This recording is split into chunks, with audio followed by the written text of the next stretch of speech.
사도행전 11장 1절부터 18절까지 말씀입니다. 우리 함께 말씀을 봉독합니다. 유대에 있는 사도들과 형제들이 이방인들도 하나님의 말씀을 받았다 함을 들었더니 베드로가 예루살렘에 올라갈 때에 할례자들이 비난하여 이르되 내가 무할례자의 집에 들어가 함께 먹었다 하니 베드로가 그들에게 이 일을 차례로 설명하여 이르되 내가 요빠시에서 기도할 때에 황홀한 중에 환상을 보니 큰 보자기 같은 그릇이 내 귀에 매여 하늘로부터 내리어 내 앞에까지 드리워지거늘 이것을 주목하여 보니 땅에 네 발 가진 들짐승과 기는 것과 공중에 나는 것들이 보이더라. 또 들으니 소리 있어 내게 이르되 베드로야 일어나 잡아먹으라 하거늘 내가 이르되 주님 그럴 수 없나이다. 속되거나 깨끗하지 아니한 것은 결코 내 입에 들어간 일이 없나이다 하니 또 하늘로부터 두 번째 소리 있어 내게 이르되 하나님이 깨끗하게 하신 것을 내가 속되다고 하지 말라 하더라. 이런 일이 3번 있은 후에 모든 것이 다시 하늘로 끌려 올라가더라. 마침 3사람이 내가 유숙한 집 앞에 서 있으니 가이사라의 내게로 보낸 사람이라. 성령이 내게 명하사 아무 의심하지 말고 함께 가라 하심에 이 6 형제도 나와 함께 가서 그 사람의 집에 들어가서 그가 우리에게 말하기를 천사가 내 집에 서서 말하되 내가 사람을 요빠에 보내어 베드로라 하는 시몬을 청하라. 그가 너와 내 온 집이 구원받을 말씀을 내게 이르리라 함을 보았다 하거늘 내가 말을 시작할 때에 성령이 그들에게 임하시기를 처음 우리에게 하신 것과 같이 하는지라. 내가 주의 말씀에 요한은 물로 세례를 베풀었으나 너희는 성령으로 세례를 받으리라 하신 것이 생각났노라. 그런즉 하나님이 우리가 주 예수 그리스도를 믿을 때에 주신 것과 같은 선물을 그들에게도 주셨으니 내가 누구이기에 하나님을 능히 맡겠느냐 하더라. 그들이 이 말을 듣고 잠잠하여 하나님께 영광을 돌려 이르되 그러면 하나님께서 이방인에게도 생명 얻는 회개를 주셨도다 하니라. 아멘. 오늘 이야기는 사도행전에서 10장 1절부터 시작하는 이야기의 마지막 부분이라고 볼 수 있습니다. 10장 1절은 고넬료가 환상을 보는 이야기이고 이어서 자기의 종들을 베드로에게 보냈고 베드로는 그들이 도착할 때쯤에 본 환상을 가지고 그들과 함께 고넬료의 집에 와서 설교를 했고 많은 열매가 있었고 다시 예루살렘으로 돌아온 베드로가 예루살렘에 있던 할례파 그리스도인, 다시 말하면 유대인이었다가 그리스도인 된 사람들, 그러나 그들은 여전히 유대인이 되는 것이 하나님의 자녀가 되는 선제 조건이라고 믿고 있는 거예요. 할례를 받아야 되고 안식일도 지켜야 되고 모든 것이 유대인이 돼야 되는 거죠. 그런데 그들이 이방인과 함께 베드로가 어울렸다고 하는 것을 문제 삼고 있는 거고 오늘 이제 그 이야기가 거기서 시작되는 거죠. 그 문제를 삼는 베드로의 그 이방인 교제를 문제 삼는 사람들 앞에서 그동안 있었던 이야기를 보고하는 형식으로 이야기가 진행되고 마지막에 가면 결론적으로 그 할례파 그리스도인들이 베드로의 이야기를 듣고 그 하나님이 이방인들에게도 구원을 베푸신다는 것을 받아들이고 인정하게 되는 장면으로 끝나요. 그리고 11장 후반부 19절부터는 안디옥 교회 이야기가 시작됩니다. 그래서 본격적인 이방인 선교는 실은 11장 19절 이하로부터 이제 안디옥 교회를 중심으로 하는 새로운 역사가 펼쳐지는 것을 보게 되죠. 사도행전은 여기까지를 전반부라고 볼 수 있어요. 오늘 읽은 부분까지를. 그리고 이제 안디옥 교회 이야기가 시작되죠. 다시 말하면 11장 18절까지는 예루살렘 교회 이야기라고 보시는 게 맞습니다. 물론 예루살렘에서 유대와 사마리아 그리고 이제 땅끝까지 가기 위한 조건들이 갖추어지긴 했지만 여전히 예루살렘 교회가 이 주도권을 가지고 있는, 그런 모습이고 11장 19절부터 안디옥 교회를 소개하면서 이제 베드로와 예루살렘에 있는 유대 그리스도인들은 나타나지 않고 안디옥 교회가 파송한 바울의 이야기, 바나바 이야기, 그리고 그 바울의 3번에 걸친 선교 사역 이야기, 마지막 로마에 가서 순교하는 이야기로 사도행전은 이제 종결이 돼요. 그래서 오늘 읽은 말씀까지가 굉장히 중요한 전반부다. 그런데 그 전반부를 마치면서 베드로 이야기를 한 거예요. 결국은. 그러니까 이 사도행전이 이방인에게 복음이 증거되는 이야기이긴 하지만 예루살렘 교회의 중심 인물인 베드로를 통해서 그 일이 시작되고 있다는 것을 보여주고 있는 거예요. 그래서 10장 1절부터 11장 18절까지 이야기를 하나의 이야기로 보는 거고, 특별히 10장에서 나타났던 이야기가 오늘 읽은 말씀에는 반복되는 거죠. 그러니까 10장은 기록한 누가가 기록한 형식이라면 어떤 이렇게 관찰된 내용을, 이 11장에 있는 내용은 베드로가 자기 입으로 자기가 보았던 환상을 보고하는 형식으로 진행되고 있는 것을 우리가 확인하게 되었습니다. 자, 베드로가 고넬로 집에 가자마자 28절에서 말했던 것처럼 내가 이방인들과 어울리는 게 위법인 줄 알거니와 그 이야기 했잖아요. 근데 하나님께서 말씀하셔서 내가 부름을 사양하지 않고 왔다라고 하는 그 이야기를 다시 받아서 11장 2절로 가면 돼요. 베드로가 예루살렘에 올라갔을 때 할례자들이 비난하여, 그 비난이 바로 그 10장 28절에서 베드로가 말했던 그 내용이 사실로 일어나는 것이죠.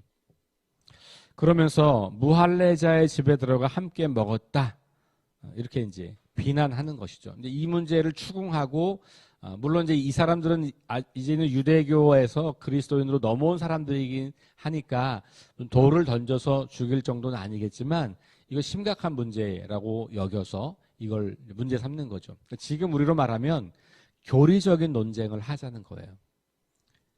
교리, 이게 맞냐? 그렇게 하는 게 맞냐? 이런 것을 이야기하는 거고, 유대인 중심의 할례를 받은 사람들, 즉 유대인들 중심의 이 공동체가 이방인들을 받아들여야 되냐 말아야 되냐. 글쎄 그들도 하나님을 믿을 수는 있겠다. 그런데 믿는다면 먼저 유대인이 되고, 그 말은 할례를 받고, 그 다음에 우리 유대교가 지켜왔던 모든 전통들을 다 지키고, 그리고 나면 그들도 하나님을 알 수 있는 거고 하나님의 구원을 받는 거지, 우리와 같은 습관과 전통을 따르지도 않고 우리가 수천 년 지켜왔던 종교 전통을 따르지 않으면서도 그들이 하나님을 믿는 사람이 되고 하나님의 구원을 경험하고 성령을 받을 수 있다고? 그건 말이 안 되지. 시간이 많이 흘렀잖아요. 그리고 이미 복음이 점점 확장되고 있는 이런 상황 가운데도 예루살렘에 있는 유대파, 다시 말하면 할례파 그리스도인들 사이에서는 아직도 이방인들을 용납하는 것에 굉장히 주저함에 있는 사람들이 많았던 거예요. 그렇겠죠. 수천 년 동안 지켜왔던 어떤 종교 전통과 이런 그 교리를 한두 번의 어떤 사건으로 어떤 이런 걸로 바뀌기가 쉽지는 않을 것 같아요. 어쨌든 그렇게 되었어요. 그러자 이제 5절 이하로 베드로가 그 이야기를 다 들려주는 거죠. 이거 우리가 10장에서 다 나왔으니까 그 이야기는 이제 건너가지만 중요한 거 몇 가지만 말씀을 다시 짚으면, 베드로가 자기 이야기를 하지만 자기가 주인공이 되지 않습니다. 이게 무슨 말이냐면, 이거 내가 계획하고 내가 한 거고 내 힘으로 한 거고 내 능력으로 한 거, 이렇게 말하지 않아요. 나는 성령께서 이끌어 가시는 대로 순종한 거다, 그렇게 이야기를 하는 겁니다. 5절 보세요. 황홀한 중에 환상을 보았다는 말은 이거는 내 생각이나 내 계획이 아니라는 거예요. 하나님께서 보여주셨다는 것이죠. 그러니까 하나님이 나에게 무엇인가 사인을 주셨고 보여주셨고 들려주셨고, 그런 이야기를 쭉 하는 겁니다. 자, 그 다음에 보세요. 12절. 성령이 내게 명하사 아무 의심 없이 함께 가라. 성령이 내게 명하사. 그러니까 나는 성령님의 말씀과 명령에 순종할 따름이에요 라는 이야기를 하는 거예요. 13절 천사가 내 집에 서서 말하되. 이 말은 이제 고넬료 집에서 보낸 사람들이 하는 말이잖아요. 그죠? 그러니까 고넬료가 사람을 보낸 것도 하나님이 하신 일이다. 15절 내가 말을 시작할 때에 성령이 그들에게 임하시기를. 결국 계속해서 이 자기가 경험하고 자기가 했던 이 일을 이거 내가 한 게 아니고 하나님이 하신 겁니다. 이렇게 이야기하는 거죠. 그러니까 자기 삶에서 역사하시는 하나님의 이야기를 들려주는 거예요. 그러니까 내 삶을 하나님이 어떻게 이끌어 가시는지를 고백하는 겁니다. 이게 굉장히 중요한 거예요. 자, 16절. 내가 주의 말씀에 이러면서 내가 그래서 그런 걸 경험하면서 보니까 주님 말씀이 생각났다. 주님께서 이미 우리에게 해주셨던 말씀이 있지 않았냐. 그 말씀을 내가 기억났다. 그래서 요한은 물로 세례를 베풀었지만 너희는 성령으로 세례를 받으라. 이거 예수님께서 하신 말씀이잖아요. 그러니까 이 유대파, 할례파 그리스도인들에게 예수님이 이미 이 말씀을 하시지 않았냐. 성령 세례가 임하는 것, 성령이 임하는 것을 내가 목격했고 그것은 이미 부활하신 예수님이 부활하시기 전에 살아계실 때 사람들에게 했던 이야기 아니냐. 그 이야기죠. 자, 17절. 그런즉 하나님이 우리가 주 예수 그리스도를 믿을 때에 주신 것과 같은 선물을 그들에게도 주셨으니. 누가 주신 거예요? 하나님이. 베드로가 능력을 행사한 게 아니고 하나님이 능력을 행하신 거예요. 그렇죠? 베드로는 그 통로로 사용된 것뿐이고 하나님이 행하신 일. 자, 그러니까 베드로의 결론이 뭐예요? 17절 마지막. 내가 누구이기에 하나님을 능히 맡겠느냐. 그러니까 여러분 당신들이 지금 그 교리 가지고 나를 뭐라고 하는데 내 얘기를 좀 들어보세요. 하나님이 이렇게 나타나셨고 하나님이 이렇게 말씀하셨고 하나님이 그 사람을 나한테 보냈고 그래서 우리가 함께 가서 말씀을 전했고 그때 하나님께서 말씀하신 것과 같이 주님 말씀하신 것과 같이 성령이 임했고 이거 다 하나님이 하신 거잖아요. 내가 어떻게 하나님이 하신 걸 막을 수 있겠어요? 이렇게 이야기한 거죠. 더 놀라운 게 있어요. 베드로는 직접 보았잖아요. 환상도 보았고 고넬료 집에 가서 성령이 임한 것도 봤고 사람들이 변하는 것도 봤고 다 직접 봤어요. 그러니까 막 신이 나서 이야기할 수 있는데 예루살렘에 있는 사람들은 그걸 그냥 귀로 들을 때 그게 잘 믿어지지 않을 수 있잖아요. 그런 일이 있었다고 하더라도 야 그게 하나님이 했다는 걸 우리가 어떻게 알겠어? 뭐 이렇게 할 수 있잖아요. 그런데 아무런 반론을 제기하지 않아요. 18절 말씀 보세요. 그들이 이 말을 듣고 잠잠하여 하나님께 영광을 돌려. 그러니까 베드로를 만나자마자 너 왜 그딴 짓을 했어? 그거 교리를 위반한 거야? 너 어쩌려고 그랬어? 뭐 이 말이 되는 얘기야? 라고 따져 묻는 사람들, 그런 막 어쩌면 이 베드로를 위해할 수도 있고 모함할 수도 있고 별의별 위험한 일이 다 있을 수 있겠는데 그들이 베드로 이야기를 들으면서 잠잠해졌어요. 왜 그랬을까요? 그들도 베드로가 아니라 이게 하나님이 하셨다는 것을 믿음으로 받아들이기 때문에 그런 것이죠.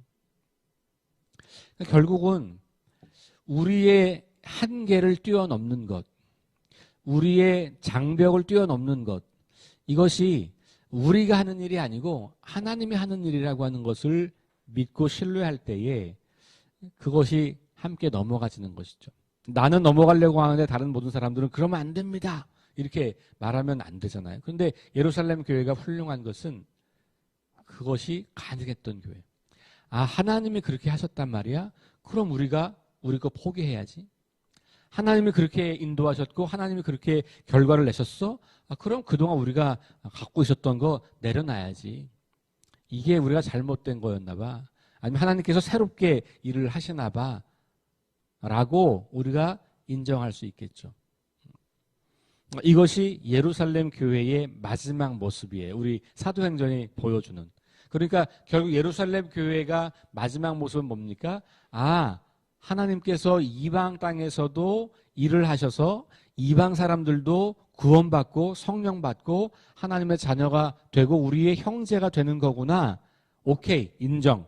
그리고 예루살렘 교회 이야기가 이제 정리가 되는 거죠. 물론 15장 가면 이제 더 큰 이슈들이 발생하고 이 문제가 여기서 종결된 것 같지만 계속 이것을 동의하지 않는 사람들이 있었다는 걸 알게 돼요. 그래서 이 바나바 안디옥 교회 사역이 확장되면서 그 소문이 예루살렘 교회에 들려오니까 예루살렘 교회에서 공의회를 열어서 결정한 게 15장에 나오긴 하지만 어쨌든 이야기의 흐름으로 보았을 때는 여기가 이제 예루살렘 교회가 이 결론을 내렸다라고 하는 것을 우리에게 보여주고 있는 거죠. 그리고 나서 이제 안디옥 교회가 이방인 사역을 하는 이야기로 넘어가는 거예요. 사도행전의 아주 중요한 전환점이 되는 거고 사건으로 봤을 때 신학적으로 봤을 때는 15장으로 가면 교회에서 법적으로 그게 정리가 돼요. 여기는 아직은 법적이고 공식적인 정리는 아니에요. 그런데 이 15장에 가면 교회 법적으로 그 문제가 정리가 되는 것을 우리가 나중에 이제 만나게 될 겁니다. 자, 오늘 다시 말씀 정리합니다. 제가 10장 요 베드로 이야기 할 때도 했던 말씀이었죠. 하나님이 일하시는 것. 그러니까 우리의 생각, 우리의 경험, 우리의 전통, 우리가 오랫동안 쌓아왔던 습관, 우리가 오랫동안 지켜왔던, 그래서 이게 너무 높아져서 다른 사람들은 이 안으로 들어올 수 없을 만큼 편협해지거나 굳게 닫혀진, 굳어진 이런 것들을 하나님은 뛰어넘어서 일하시는 분이라는 거죠. 왜냐하면 하나님은 우리보다 크신 분이니까.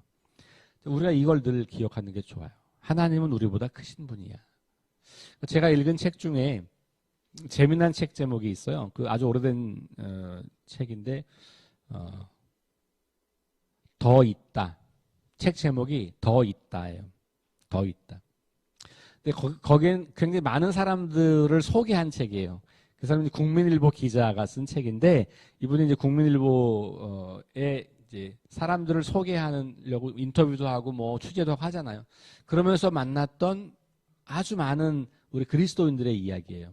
그런데 거기 나온 사람들이 이게 굉장히 폭넓어요. 그러니까 아주 단순하게 말하면 뭐 아주 보수적인 신앙을 갖고 있는 사람도 있고요. 아주 진보적인 신앙을 갖고 있는 사람도 있어요. 목회자도 있고 신학자도 있고 일반 성도들도 있고 한국 사람들도 있고 외국 사람들도 있고.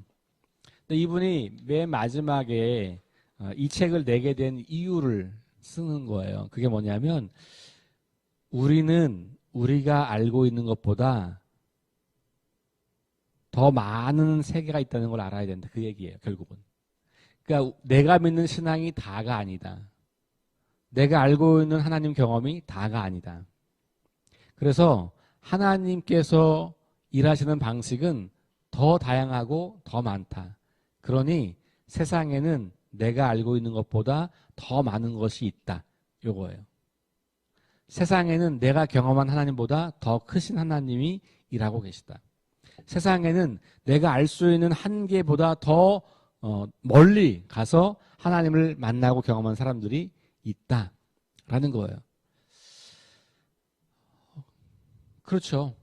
우리는 우리의 경험, 우리의 지식, 우리는 한계가 있는 사람들이잖아요. 근데 내가 그걸 알면 아는 거고, 내가 모르면 없는 거. 우리는 그렇게 말을 하잖아. 그런 거 없어. 이렇게 우리 많잖아요. 그죠? 그런 게 어딨어. 그런 거 없어. 근데 없는 게 아니고 내가 경험하지 못했을 뿐이에요. 내가 알지 못했을 뿐이라고요. 그렇죠? 그런 경우 저도 굉장히 많거든요. 또 이런 거 있잖아요. 왜? 여보 거기에 뭐 있는데 잘 찾아보세요. 아무리 해도 안 보이는 거죠. 그럼 뭐라 그래 우리는? 없어. 없다 그러잖아요. 근데 없는 게 아니에요. 거기 있어. 근데 내가 못 찾는 것 뿐이에요. 그래서 아내가 와서 여기 있잖아. 그러고 찾아주는 거예요. 제 눈이 어두워서 안 보여요. 그럴 때가 있단 말이에요. 근데 우리는 내 눈에 안 보이면 뭐라 그래요? 없어 이렇게 이야기하잖아요. 존재하지 않아 이렇게 말해요. 그런데 신앙도 마찬가지죠. 자, 지금 이 유대 그리스도인들에게 이방인들의 구원, 그 말도 안 되는 그런 일은 없어. 하나님이 그런 일을 행하지 않으셔. 말도 안 되는 일이지. 그게 어떻게 가능한 일이야? 그런데 하나님은 그런 우리의 한계를 뛰어넘어서 일하시는 분이더라. 그래서 우리 그리스도인들이 이와 같이 어느 곳에서나 일하시는 그 하나님의 일하심을 신뢰하고 여러분들이 어느 곳에 가시고 누구를 만나셔도 오늘도 이 사람을 통해서 우리 가운데서 하나님이 일하실 수 있겠구나. 그걸 주목할 때 우리가 복음을 전할 수 있는 기회를 붙잡게 돼요.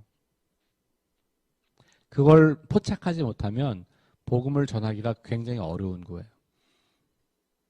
혹은 내 마음대로 하게 되거나 내 중심적으로 하게 되거나.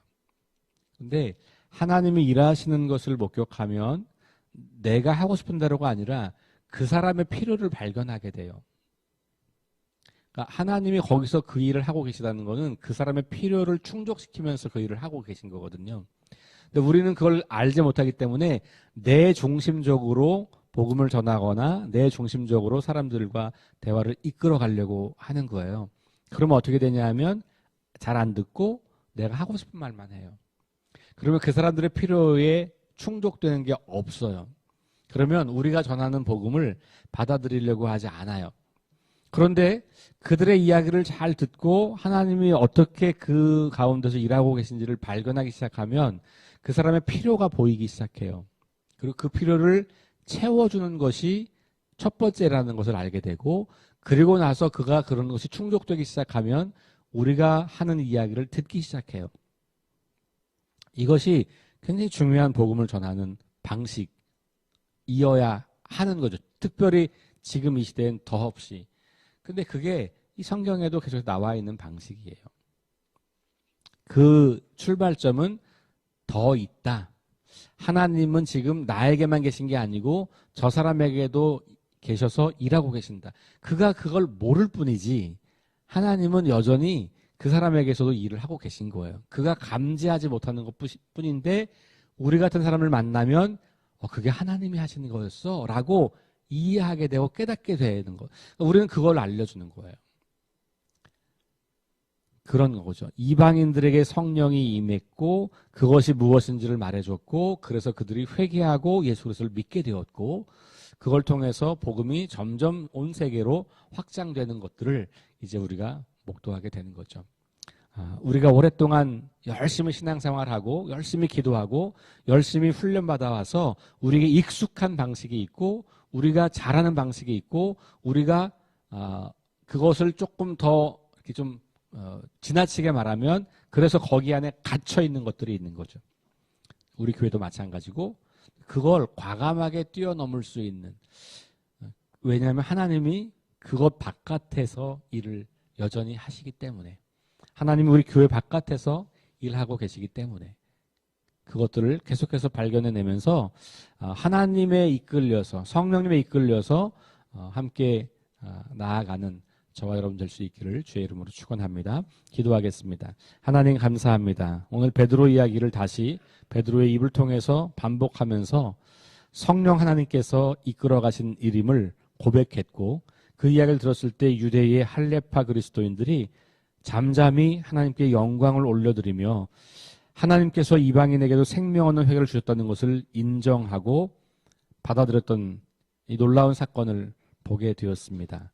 하나님, 우리가 마음을 열고 하나님이 행하시는 것을 보게 하시고 그리고 그 하나님이 행하시는 것들을 보았을 때에 우리가 잠잠히 하나님께 영광을 돌리고 하나님이 행하신 그 일을 인정하고 우리도 그 일에 동참하는 믿음을 허락해 주옵소서. 예수님 이름으로 기도합니다. 아멘. 우리 함께 네 가지 기도 제목 가지고 기도합니다. 부활의 능력과 소망을 품고 하나님 나라를 증언하고 살아내게 하소서. 말씀이 기준이 되게 하소서. 우리 김유동 원사님은 어제 우리가 장례를 잘 마치고 그리고 화장을 하고 수목장을 하고 그곳까지 우리 성도님들이 가셔서 함께 했습니다. 우리 김희동 권사님 그 유족들 위해서 기도해 주시고, 우리 김유경 집사님 치유를 위해서, 또 질병과 연약함 가운데 있는 모든 분들을 위해서 기도해 주시고, 전쟁과 자연재해와 가난과 억압으로 고통당하는 지구촌 이웃들에게 은혜를 베풀어 주시도록 우리 함께 하시면서 기도하시고 개인 기도하고 돌아가겠습니다. 기도합니다. 하나님 감사